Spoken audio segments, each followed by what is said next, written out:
Vale, vamos a desglosar esto de hoy porque, bueno, es un tema que me parece fascinante. Normalmente, cuando la gente piensa en un diagnóstico médico, pues espera una precisión casi matemática, ¿verdad? Claro, totalmente. Buscamos certezas siempre. Eso es. O sea, si alguien se cae y se rompe el radio, le hacen una radiografía, ven la línea blanca ahí en la pantalla y el profesional simplemente señala y dice, mira, ahí tienes el problema. ¿Es blanco o negro? Sí, roto o no roto. El cerebro humano necesita desesperadamente esas certezas visuales, ¿no? Nos tranquiliza. Un montón poder meter las patologías en cajas súper ordenadas. Pero claro, luego te metes en el fango de la endocrinología, de las hormonas, la salud reproductiva, y de repente esa máquina de rayos X deja de servir para absolutamente nada. Ya, es otro mundo. Súper borrosa. Para quienes nos escuchan, imaginemos por un momento la situación de una chica de 20 años que de buenas a primeras se encuentra con que su reloj biológico parece haberse adelantado de golpe, no sé, 2 décadas. Los 3. Sí, es que ahí hablamos de la insuficiencia ovárica prematura, la IOP, para abreviar. Y para entender qué es lo que realmente falla a nivel celular, hoy vamos a manejar dos textos que son, bueno, la punta de lanza médica ahora mismo. Ajá. Por un lado tenemos la directriz internacional basada en evidencias de sociedades enormes como la ESHR y la ASRM, que por cierto se acaba de actualizar para cubrir desde la salud ósea hasta el impacto psicológico. Que ya era hora, la verdad. Sí, sí. Y por otro lado, una revisión clínica espectacular de McCracken y Tyson, de la Universidad de Stanford. Esta se mete de lleno en la fisiopatología y, sobre todo, en los casos de adolescentes, que es justo donde el diagnóstico suele fracasar más estrepitosamente. Es que hay una idea errónea masiva flotando en el ambiente de que perder la función del ovario es un problema que solo le toca a la gente en la mediana edad. Y el propio lenguaje nos ha traicionado bastante aquí. O Totalmente. sea, la gente, incluso gran parte de la comunidad médica, hasta hace 2 días lo llamaba menopausia prematura. Mm. Y las fuentes que traemos hoy para esta inmersión dejan clarísimo que hay que borrar ese término del mapa. Es que llamarlo menopausia prematura es un error de base tremendo. Lo fascinante de esto es que la definición clínica estricta de la IOP es la pérdida de la actividad ovárica antes de los 40 años. Punto. Ajá. Se diagnostica cuando hay amenorrea, que es, bueno, que desaparece la menstruación, o hay ciclos muy irregulares durante más de 4 meses. Pero, ojo, siempre acompañado de niveles altos de la hormona folículo estimulante, la famosa FSH. Claro, la FSH es la clave ahí. Exacto. Concretamente buscan una FSH por encima de 25 unidades por litro en dos análisis distintos separados por 4 semanas. Y atención a las cifras, porque esto rompe esquemas. Antes se creía que esto era pues una rareza absoluta. No, que afectaba al 1%, con suerte. Sí, sí, se minimizaba muchísimo. Pero es que ahora, con estudios larguísimos y exhaustivos como el proyecto SWAN, que analizó la salud femenina en un montón de orígenes étnicos, nos dicen que la prevalencia puede llegar hasta el 3,5%. Es una barbaridad. Y además varía muchísimo según la genética, golpeando más fuerte a mujeres afroamericanas e hispanas. Es que a los 20 años ya afecta a 1 de cada 10.000 personas. Fíjate, y aquí está el matiz que separa a la IOP de la menopausia, porque esto es lo que cambia todo el enfoque clínico. En una menopausia natural, la función del ovario se apaga y ya está. Ya. Es un cese permanente definitivo. Pero en la IOP, la función fluctúa. Los ovarios tienen episodios de actividad que son totalmente impredecibles. Los datos de la ESHR muestran que hasta un 24% de los casos presentan ovulación intermitente. Ostras. Y es más, entre un 5 y un 10% de estas pacientes consiguen un embarazo espontáneo después de recibir el diagnóstico. A ver, para que la gente que nos escucha pueda visualizar esto fácilmente. Si pensamos en el sistema eléctrico de una casa, la menopausia natural sería como ir al cuadro de luces y bajar el interruptor general. Exacto, se corta la energía. Claro, la casa se queda a oscuras permanentemente, es predecible. La IOP, en cambio, sería como un cortocircuito. La bombilla parpadea, de repente hay luz, luego se apaga meses, luego vuelve un destello. A veces funciona y a veces no. Esa metáfora es perfecta. Y ese parpadeo hormonal, claro, obliga a tratar esto desde una perspectiva completamente diferente. Pensemos simplemente en el impacto psicológico. Uf, tela. No puedes sentarte frente a una paciente de 22 años y decirle, eres estéril al 100%, porque ese 5 o 10% de probabilidad de embarazo está ahí. Claro, claro. Y desde un punto de vista práctico, o sea, si esa paciente no desea un embarazo, no puede confiar en que sus ovarios, entre comillas, han dejado de funcionar. Para nada. Se requiere usar anticonceptivos. Es una paradoja enorme, ¿sabes? Ya. Te dicen que tus ovarios están fallando prematuramente, pero a la vez te recetan métodos anticonceptivos. Y esa dualidad rara vez se explica bien cuando seguimos empeñados en usar la palabra menopausia. A ver, siguiendo con el tema del cortocircuito. Si yo tengo una instalación nueva en mi casa de 15 o 20 años y la luz empieza a parpadear, pues descarto inmediatamente que sea por desgaste de la edad. Lógico. Algo pasa ahí. Algo está rompiendo los cables. Y si quitamos el envejecimiento natural de la ecuación, ¿qué demonios está provocando esto a una edad tan temprana? Según los textos que analizamos hace unos años, entre el 70 y el 90% de los casos serán idiopáticos. Sí, la palabra comodín de la medicina. Exacto, esa palabra médica preciosa para decir que no tienen ni la más remota idea de qué te pasa. Bueno, la buena noticia es que la ciencia avanza y ese porcentaje de ignorancia ha bajado muchísimo. Ahora estamos entre un 39 y un 67% sin causa conocida. Sigue siendo alto, pero oye, se nota la mejora. Sí, las áreas oscuras se iluminan, empezando por la genética, que tiene un peso descomunal. Hablamos de anormalidades como el síndrome de Turner, pero la directriz europea se pone muy seria con las mutaciones de un solo gen. Ah, sí, lo de la prueba esa obligatoria. Eso es.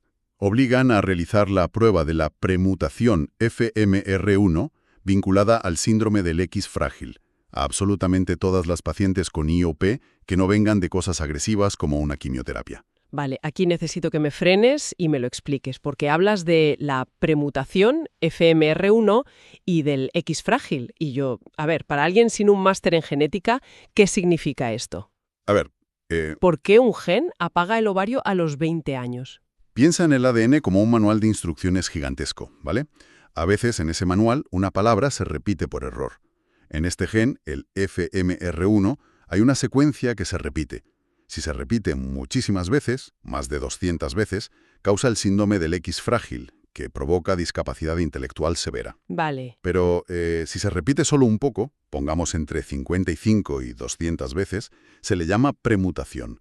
No causa el síndrome completo. ya, pero ¿hace daño igual, supongo? Exacto. Ese tartamudeo genético genera una acumulación de proteínas tóxicas en las células del ovario.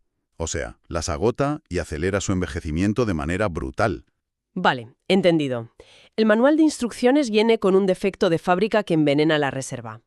Pero luego, las fuentes hablan de otra causa que me parece fascinante, y es el fuego amigo, el factor autoinmune. Ese es súper importante. Es que en hasta un 30% de los casos resulta que es el propio sistema inmunológico el que decide atacar a los ovarios, causando una ooforitis linfocítica.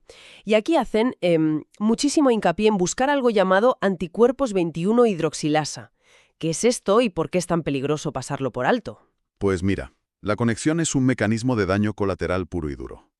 La 21-hidroxilasa es una enzima que está sobre todo en las glándulas suprarrenales, que son esas pequeñas fábricas de hormonas encima de los riñones. Ajá. Por alguna razón, el sistema inmune a veces se confunde, cree que son el enemigo y crea anticuerpos para destruirlas. ¿Y qué pintan los ovarios en una guerra contra las glándulas suprarrenales? Pues que los ovarios comparten tejidos y vías de desarrollo con las suprarrenales. Cuando el ejército inmunológico ataca a las glándulas, los ovarios reciben fuego cruzado. Por eso las guías insisten tanto. Claro, tiene sentido. Si encuentras una IO autoinmune, es muy probable que haya un fallo suprarrenal oculto. Y un fallo suprarrenal no detectado, la enfermedad de Addison, no es solo que afecte a la fertilidad, es que te puede matar por un colapso metabólico. Madre mía. O sea que el fallo ovárico es literalmente la alarma de incendios avisando de que el edificio entero se va a derrumbar. Exactamente, es la punta del iceberg. Pero, y aquí es donde la conversación se vuelve realmente interesante, casi una de suspense, los estudios le dedican un apartado enorme a nuestro entorno, a las cosas que comemos, que respiramos, cosméticos. Los famosos disruptores endocrinos. Sí, hablan de metales pesados como el cadmio o el mercurio, reduciendo la reserva. Y apuntan directamente al bisfenol A, el BPA de los plásticos, de botellas, diciendo que provoca apoptosis celular temprana. A ver, tradúceme eso. A ver, la apoptosis es simplemente el botón de autodestrucción natural de las células para reciclarse cuando están viejas. Lo que hacen estos tóxicos ambientales, como el BPA o los ftalatos, es entrar en el ovario y pulsar ese botón masivamente, antes de tiempo. Inducen un estrés oxidativo tremendo. ¡Ostras! Entonces te lanzo esta pregunta, porque es el debate eterno, ¿no?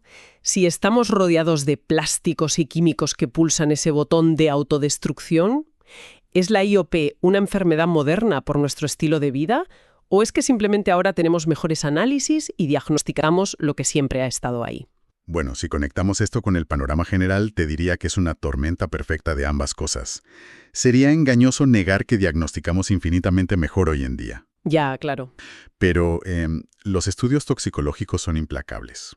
Hay niveles de bifenilos policlorados, los PCBs, que tienen una correlación directa y medible con el agotamiento acelerado de los folículos.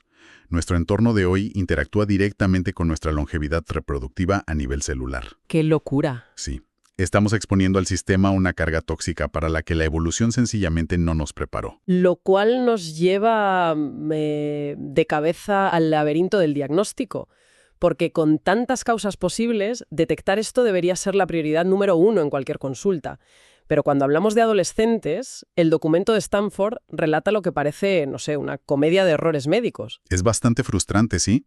Es que resulta que si una chica de 16 años va al médico porque sus ciclos son un caos, la respuesta estándar suele ser encogerse de hombros y decir, tu eje hormonal está inmaduro. Sí, y es uno de los sesgos clínicos más peligrosos en ginecología adolescente.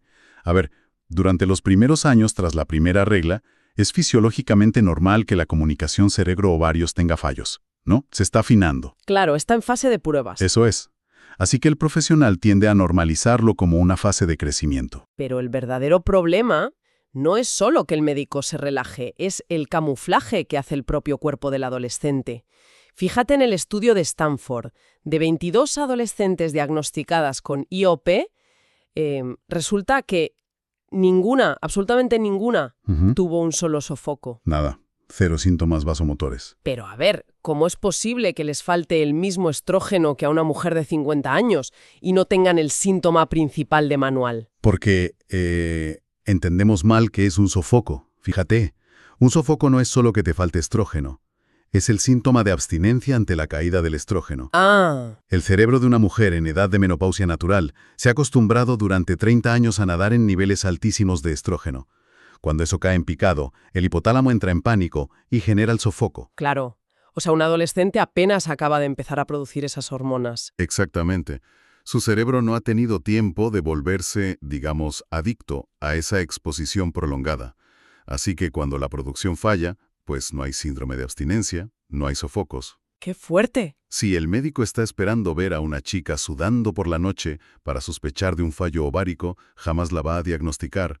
El camuflaje es total. Es alucinante, como en la misma patología se disfraza según la edad. Y hablando de diagnósticos y, de confusiones, aquí es donde yo me pierdo por completo. Dime. Si alguien busca cualquier cosa sobre fertilidad en Internet, te bombardean con publicidad de clínicas vendiendo la prueba de la hormona antimülleriana, la HAM. La famosa HAM, sí. Te la venden casi como una bola de cristal para saber cuántos óvulos te quedan. Pero luego voy a la directriz de la ESRM y leo que rechazan categóricamente usar la AGH como prueba diagnóstica primaria para la IOP.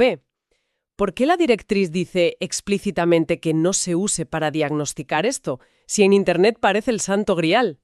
Bueno, esto plantea una pregunta súper importante. La AGH te da una estimación decente de los folículos en desarrollo, pero sus niveles fluctúan muchísimo. A nivel diagnóstico no tiene la precisión predictiva para confirmar una patología tan compleja. Ya veo. Si confías solo en un test comercial de AGH y sale bajo, puedes crear una falsa alarma psicológica terrible. O al revés, puedes tener un nivel decente pero que los ovarios no estén respondiendo a las señales del cerebro. Volviendo a la analogía eléctrica, la FHM sería como contar cuántas bombillas de repuesto tienes en el cajón, pero no te dice si el cableado de la pared está quemado o funciona. Esa es la metáfora perfecta. Y para saber si el cableado está roto, tienes que medir el voltaje de las señales. Por eso el estándar de oro es la FSH, la hormona que mencionábamos antes. Claro. Es la señal eléctrica del cerebro gritándole a los ovarios. Si el ovario no responde, el cerebro sube el voltaje, grita más fuerte. Y esa subida brutal de la FSH por encima de 25 es la prueba irrefutable de que el sistema de comunicación ha colapsado. Exacto. Te dice que el circuito no funciona, independientemente de lo que diga la FSH. Vale, pongamos que ya tenemos el diagnóstico, hemos cruzado el laberinto. El siguiente paso en estos textos me ha dejado claro que hay que hacer un reseteo mental. Hay que sacar la palabra fertilidad del centro y poner supervivencia. Totalmente. O sea, estamos hablando de proteger la salud integral, ¿no? El cambio de enfoque es vital, sí. La IOP, sin terapia de reemplazo hormonal, la TRH, está asociada matemáticamente a una menor esperanza de vida. ¡Ostras! La falta crónica de estrógenos destroza el sistema cardiovascular, multiplica los infartos y vacía los huesos de calcio, causando osteoporosis antes de los 40. Claro, y por eso las directrices recomiendan encarecidamente mantener la TRH hasta la edad natural de la menopausia, sobre los 51 años. Y los detalles de la dosis me han parecido curiosísimos. Aconsejan usar estradiol transdérmico, o sea, parches o geles, en lugar de pastillas. ¿Por qué cambia tanto? Todo se reduce a evitar el peaje del hígado, lo que llamamos primer paso hepático. Si te tomas una pastilla, va al estómago y su primera parada es el hígado. Ajá. Al procesar esa bomba de estrógenos de golpe, el hígado fabrica factores de coagulación en exceso, lo que dispara el riesgo de trombosis. Pero, ¿si usas el parche? La hormona, el 17-beta-estradiol, atraviesa la piel y entra al torrente sanguíneo a un ritmo súper constante. Imita al ovario natural. Te saltas la aduana del hígado, consigues los beneficios para el corazón y huesos, pero con un riesgo de trombosis bajísimo. Es brillante, la verdad. Y hablando de estrategias, me dejó helada leer el protocolo de inducción a la pubertad. Ah, sí, eso es delicadísimo. Porque pongamos el caso de una niña diagnosticada antes de la pubertad, a los 11 años. No le puedes poner un parche de adulto y ya está. Las fuentes explican que se introduce la hormona con cuentagotas durante años para asegurar el crecimiento óseo y prevenir malformaciones. Sí, es que hay dos riesgos enormes. Primero, las placas epifisiarias de los huesos, las zonas de crecimiento. Si inundas el cuerpo de esa niña con niveles adultos de estrógenos de la noche a la mañana, esas placas se cierran prematuramente. O sea, que se queda bajita. Exacto, deja de crecer en altura. Y luego está el desarrollo mamario. Si introduces progestina demasiado pronto en el tratamiento, obligas a la glándula a crecer rápido, lo que resulta en malformaciones como las mamas tuberosas. Por eso se hace muy gradualmente. Es ingeniería milimétrica. Entonces, ¿qué significa todo esto? Que no es tomarse un ibuprofeno y ya. Hablamos de reescribir químicamente una pubertad que el cuerpo no puede hacer y de proteger el corazón durante décadas. Por eso la adherencia al tratamiento es clave y aquí las guías nos dan una lección de empatía enorme. A veces, para las adolescentes, se recetan pastillas anticonceptivas combinadas en lugar de la TRH en parche. Pero a ver, si acabamos de decir que el parche es mucho mejor para evitar trombosis... Ya, pero imagina ser una chica de 16 años. Tus amigas empiezan a tomar la píldora anticonceptiva por varios motivos. Si a ti te mandan parches para la menopausia, el golpe psicológico es brutal. Te sientes diferente, enferma. Claro, te aíslas. En cambio, si el médico te receta una caja de pastillas anticonceptivas, tu experiencia se normaliza frente a tus compañeras. Haces lo mismo que las demás. Exacto. Esa pequeña concesión clínica, usar la vía oral, mejora la adherencia para que no abandone la medicación que salvará su densidad ósea. Es medicina adaptada a la psicología real. Me parece súper humano. Bueno, para hacer un resumen rápido de esta inmersión, la IOP es un síndrome sistémico mucho más complejo que la menopausia temprana, impulsado por factores genéticos, autoinmunes y ambientales. Requiere un diagnóstico preciso, sin fiarnos solo de la HAM, y terapia hormonal a largo plazo. Eso es. Subraya el valor de entender el cuerpo más allá de lo superficial. Y para cerrar, quiero dejar un pensamiento provocador que sale de la última página del artículo de Stanford en Direcciones Futuras. Hablan de criopreservación de tejido ovárico y de activar folículos in vitro usando estimuladores de la vía AKT. Sí, ciencia ficción casi. Totalmente. Porque, ¿y si estas investigaciones para tratar la IOP con células madre u ovarios artificiales ¿Terminan descubriendo el botón de pausa o reinicio del reloj biológico para absolutamente todo el mundo? ¡Ostras! Es que un avance médico para curar una insuficiencia específica, a la larga, podría terminar transformando la naturaleza misma del envejecimiento reproductivo humano. Podría cambiarlo todo. Una locura para pensar en casa, sin duda. Bueno, muchísimas gracias por acompañarnos en este análisis a fondo, desgranando estos textos tan reveladores. Un placer, como siempre. Invitamos a quienes nos escuchan a seguir explorando y cuestionando los misterios médicos con nosotros. Hasta la próxima inmersión.